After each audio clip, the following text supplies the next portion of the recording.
nous aussi, en tant qu'enfants d'Abraham, comment la terre que Dieu nous donne, la bénédiction que Dieu nous donne, les choses qu'il nous accorde gratuitement, de par sa bonté envers nous, de par son amour, comment nous aussi, nous devons entrer en possession de ces choses par le combat.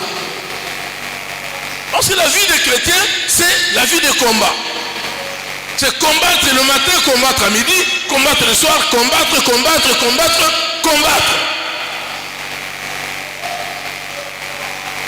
Amen. On va nous lire dans Josué chapitre 1er, nous sommes déjà aux environs de la terre de Canaan. Josué chapitre 1er, versets 10 et 11.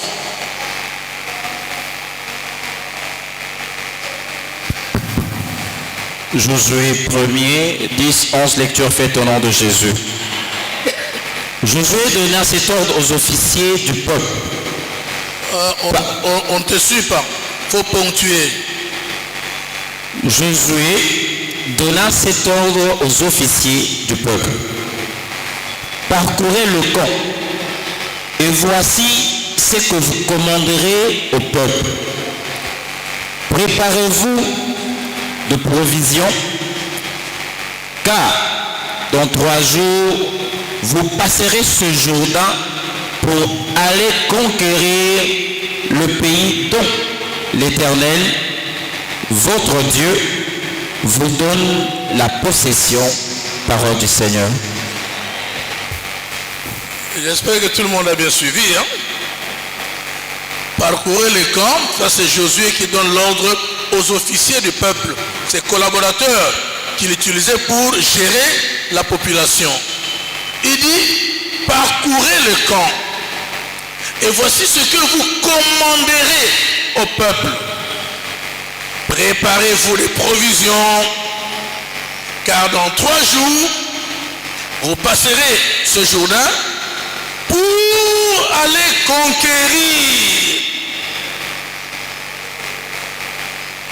Non, ce n'est même pas pour aller prendre possession de la terre que Dieu vous a promise, mais pour aller conquérir le pays dont l'Éternel votre Dieu vous donne la possession. Le pays que Dieu a donné, maintenant l'ordre qui est donné au peuple c'est quoi? Préparez-vous pour aller conquérir ce pays-là. Conquérir veut dire combattre pour arracher cette terre. Combattre pour arracher cette contrée-là. Donc bien aimé, nous voyons par là que ce que Dieu donne à ses enfants, lui-même Dieu veut que ses enfants acquièrent ces choses par le combat. Que le peuple de Dieu entre en possession des choses que Dieu leur donne par le combat. Ça s'arrache. Ces choses-là, ça s'arrache par le combat. C'est ce que nous verrons pendant ces 3 semaines. Alors, la question revient. Pourquoi conquérir quelque chose que Dieu a déjà donné? Parce que Dieu a donné gratuitement. Il a dit, je donne. Mais comment? Pourquoi il faut encore conquérir? Bien-aimés dans le Seigneur, nous devons comprendre cette problématique que Dieu, lui, c'est un combattant. Lui, parmi ses attributs, il y a le combat. C'est un guerrier. Notre Dieu, c'est un vaillant guerrier. Un puissant guerrier. Un vainqueur. Je croyais même que tu allais dire amen. Un vainqueur bien-aimé. Les vainqueurs des nations. Maintenant, Dieu là, il veut te voir vaincre comme lui, il est en train de vaincre. Il veut te voir vaincre les combats. Il ne veut pas te voir dormir. Il ne veut pas te voir dormir en train de passer ton temps inutilement dans la paresse. Dieu n'aime pas la paresse. Dieu aime le travail. Dieu aime le combat. Voilà pourquoi il t'a appelé Israël. Vous savez ce que ça veut dire Israël?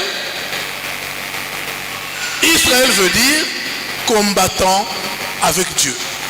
Tout simplement. Le L là c'est Dieu. Israël c'est combattant avec Dieu. Lutteur avec Dieu. Alors comme Dieu t'a donné le nom d'Israël, de la même façon qu'il a donné le nom d'Israël au peuple juif, les peuples hébreux, les peuples israélites, de la même manière, il nous a donné aussi le nom d'Israël. C'est nous d'ailleurs au fond, c'est nous le vrai Israël. L'église, c'est le vrai Israël. Israël en esprit. L'Israël charnel là, c'est vrai qu'ils sont aussi Israël, ils sont aussi fils d'Abraham, mais ils sont moins fils d'Abraham que nous, que toi et moi. Je vais te le démontrer dans les Saintes Écritures. Ils sont moins fils d'Abraham que toi et moi. Pourquoi? Parce que nous sommes le peuple céleste de Dieu. Eux, ils sont les peuples terrestres de Dieu. Et nous, ces deux peuples, et les peuples terrestres et les peuples célestes que nous sommes, toi et moi, comme nous avons hérité de cette appellation Israël, nous devons toujours combattre. Dieu veut nous voir toujours au combat. Il veut te voir toujours en train de combattre et de vaincre, comme lui est en train de vaincre tous les jours. Amen. Donc, bien aimé, vous voyez Israël comme vous le voyez là, c'est le peuple de Dieu comme on a dit. Dieu a dit à Abraham, va, il a amené Abraham au bord de la mer.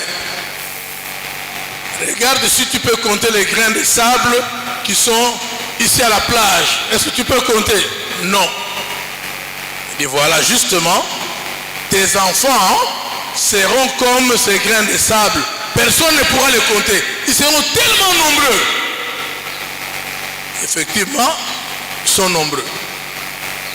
Il fait sortir Abraham la nuit. Regarde les étoiles du ciel. Tu peux les compter? Non. Il dit effectivement, tes enfants seront aussi nombreux que les étoiles du ciel. On ne pourra pas les compter. J'espère qu'on a déjà parlé de ça avec vous ici. Les grains de sable au bord de la mer, ça représente Israël dans la chair, c'est la terre. Ça représente Israël dans la chair, le peuple terrestre de Dieu. Les gens avec qui Dieu a traité des alliances charnelles, des alliances terrestres. Pour eux, leur alliance avec Dieu, c'était dans la chair. S'il faut tuer quelqu'un, on le tuait aussi physiquement. Alors que chez nous, c'est pas pareil. Nous sommes les étoiles du ciel. L'église, c'est le peuple céleste de Dieu.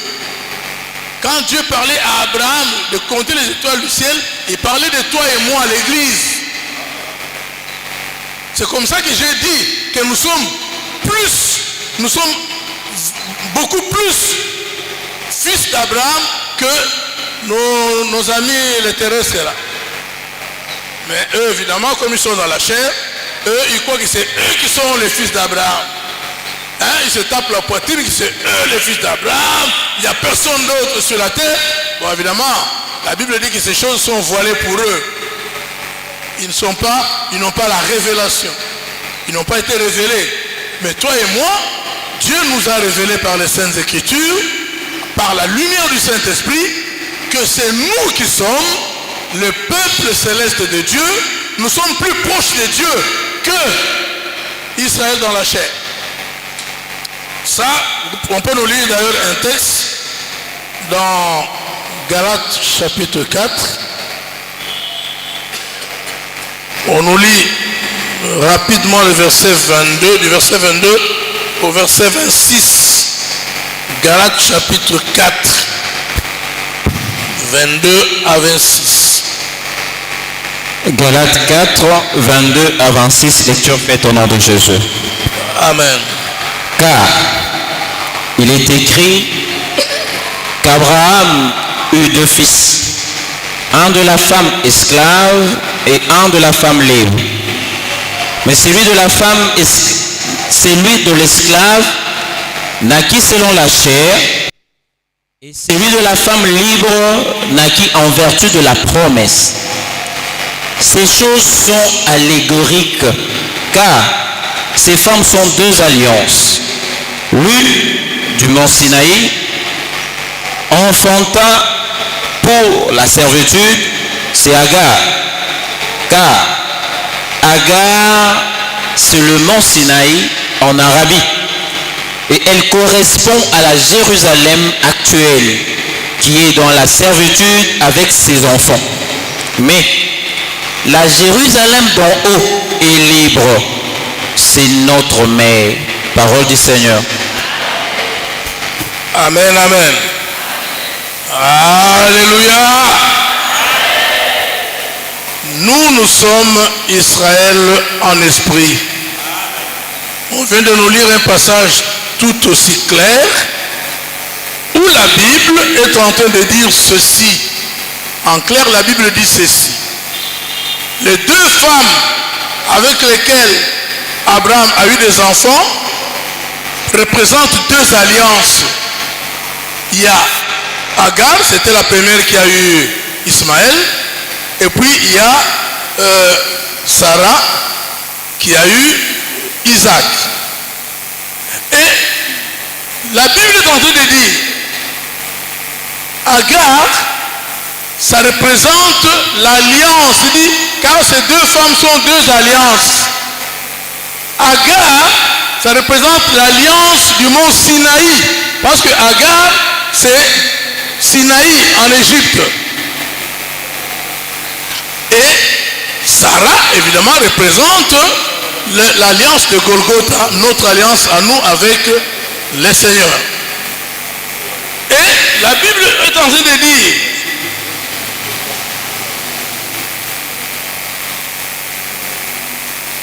car Agar, c'est le mont Sinaï en Arabie, et elle correspond à la Jérusalem actuelle qui est dans la servitude avec ses enfants. Donc la Jérusalem actuelle, la charnelle, qui est dans la servitude, pourquoi? Parce qu'ils n'ont pas encore la révélation que la personne qu'ils ont crucifiée là, c'est lui l'Éternel, le Sauveur. C'est lui le Créateur. Ils n'ont pas cette révélation. Pour eux, jusqu'à aujourd'hui, ils croient que c'était Jésus là, c'était un imposteur, un aventurier qui s'est mis à la place de leur Dieu, alors que leur Dieu n'a rien à voir avec des gens comme ça. Ils sont voilés. C'est comme ça que la Bible dit ils sont dans la servitude. Ils sont encore dans l'esclavage. Mais la deuxième alliance, mais la Jérusalem d'en haut est libre, c'est notre mère. La deuxième alliance, dont l'alliance, la deuxième femme, Sarah, constitue l'alliance de Golgotha pour la nouvelle Jérusalem qui est prévue pour les chrétiens, que tu es, que je suis. Amen. Donc, bien aimé, ça c'est juste pour te faire voir que si Israël dans la chair, ils sont combattants avec Dieu, effectivement, ils ont passé toute leur existence dans les combats. Depuis l'ancienne époque jusqu'à aujourd'hui, ils sont dans les combats. D'ailleurs, vous suivez les informations, non? La guerre de Gaza. Ils sont là dans la guerre. Donc chaque jour ici, ils sont dans la guerre. Et de la même manière, eux, leur guerre est charnelle, elle est matérielle. Nous, notre guerre est d'abord spirituelle. C'est le combat que le diable est en train de mener contre nous chaque jour de notre existence. Et la Bible est en train de nous démontrer clairement que c'est au travers de ces combats que nous arrachons notre victoire, que nous arrachons la bénédiction que Dieu nous a accordée. Bien aimés, nous venons de sortir d'une très grande bénédiction qui est la table du Seigneur. La table du Seigneur comporte en elle-même des très très grandes bénédictions et Dieu a parlé aussi de la visitation, de sa visitation au travers du passage à la table du Seigneur. Mais laisse-moi te dire que toutes ces bénédictions, il faut que tu combattes. On doit te voir dans le combat pour récupérer, entrer en possession de ton héritage, de ce que Dieu t'a donné. Il t'a pourtant donné gratuitement. Il t'a donné sans condition. Il te l'a donné, c'est vrai.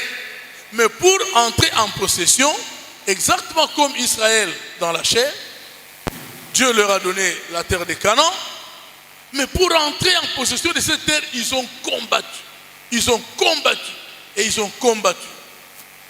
Heureusement pour nous, contrairement à eux, heureusement pour nous, dans tous nos combats, la victoire est toujours de notre côté. Je croyais que tu allais dire Amen. Dans tous ces combats-là, la victoire est de notre côté. Pourquoi? Parce que lui, il est allé à Golgotha pour arracher cette victoire.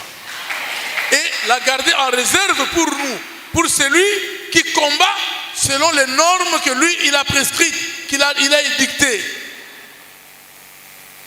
Dans ces combats, bien aimés, les normes sont là. Celui, évidemment, qui combat en dehors des normes, il n'a pas la victoire, c'est clair. C'est ce que la Bible dit. Que celui qui combat en dehors des normes, il n'a pas la victoire. Les normes sont là, et nous verrons tout au long de cet enseignement quelles sont les normes, quelles sont les directives que Dieu nous donne pour livrer ce combat et avoir la certitude que la victoire est réellement de notre côté. Amen. Donc tout doit s'acquérir par les combats, mais dans ce combat, il y a toujours intervention du Saint-Esprit. Toujours. Regardez, pour ne prendre que quelques petits exemples. Israël, ils ont combattu pour arracher la terre de Canaan et en faire leur propriété, leur pays. Quand ils arrivent à Jéricho, c'était impossible pour eux d'avoir la ville de Jéricho. C'était des murailles de très haute dimension.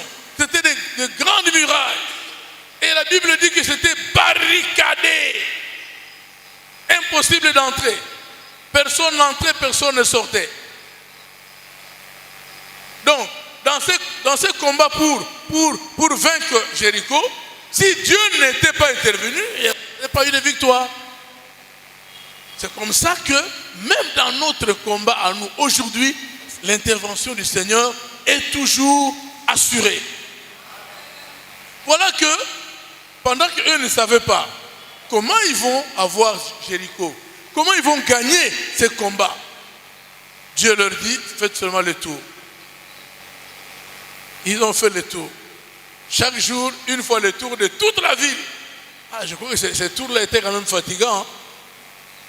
Une ville comme Jéricho, mettons comme Kinshasa ici, vous devez faire le tour de tout Kinshasa. Donc vous commencez là-bas, au-delà de Matanikibala là-bas, vous allez jusque vers l'aéroport là-bas, vous dépassez Maluku, vous tournez, vous longez les fleuves, vous allez jusqu'à Mboudi là-bas. C'était fatigant, moi je crois. Mais heureusement pour eux, ils n'avaient que des tours à faire. Ils n'avaient pas autre chose à faire que faire les tours. Marcher.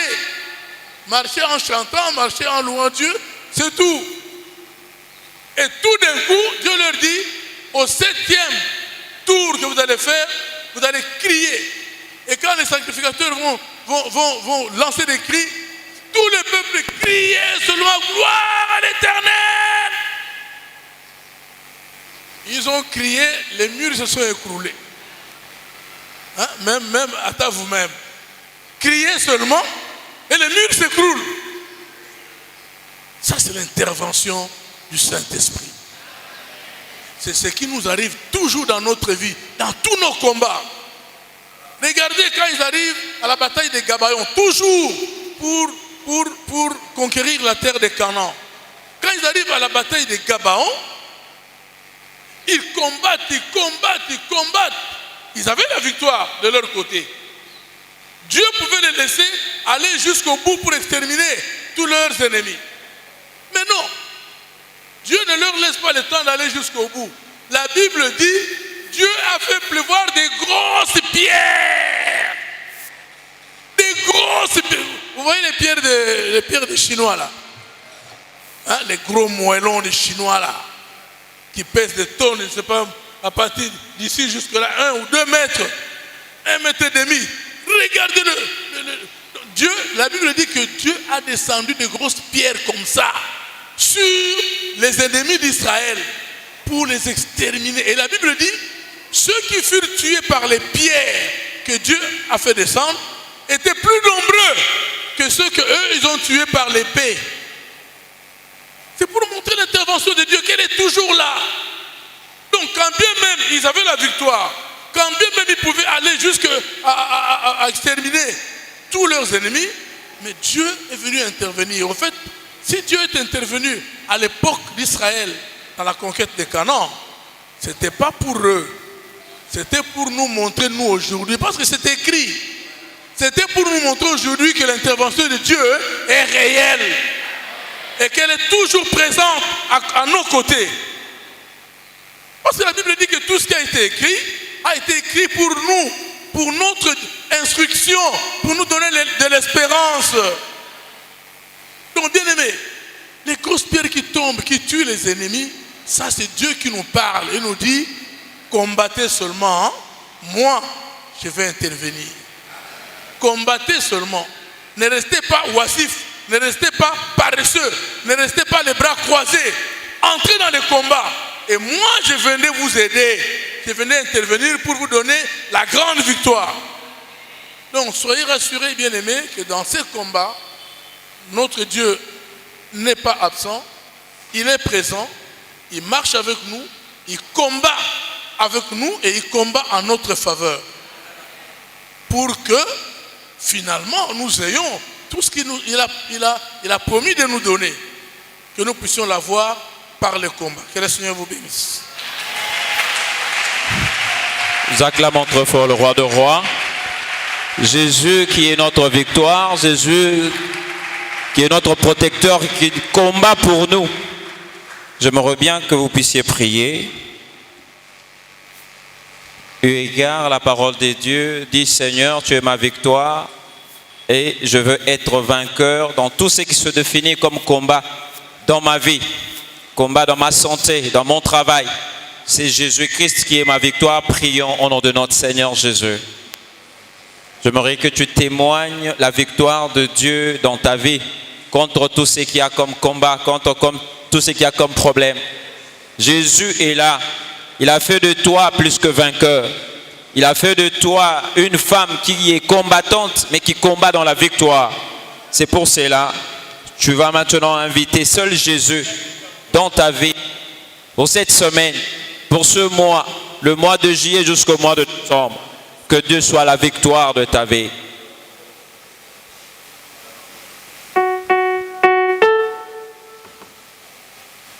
Demande la victoire au nom de Jésus. La victoire, demande la victoire, tu en as besoin.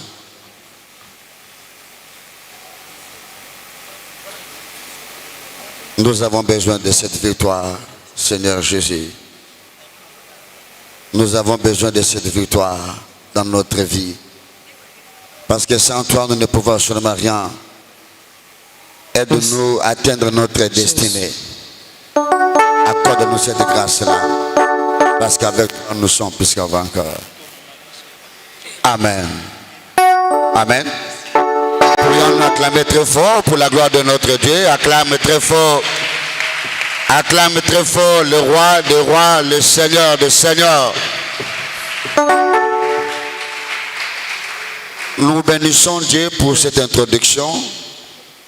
Cela nous laisse dans une soif que nous ne puissions pas manquer pendant ces 3 semaines où nous serons arrosés pour être bénis à travers cette parole qui sera prêchée. Amen. Sans plus tarder, nous voulons passer au service des offrandes. C'est un moment de bénédiction. Si on peut avoir clamé pour la gloire de notre Dieu. Un moment où Dieu passe aussi pour nous bénir. Prépare tes offrandes, tu vas prier pour cela. En demandant la bénédiction de Dieu à ces offrandes. Prions tous au nom de Jésus-Christ. Dieu Tout-Puissant, nous sommes là, nous voulons t'offrir, que tu donnes à accepter ces offrandes, que cela se sanctifie par ta parole et que cela contribue à ton œuvre. Bénis nos ressources au nom de Jésus-Christ. Amen. Amen. Nous commençons par l'offrande ordinaire. Les paniers sont là, on peut s'approcher.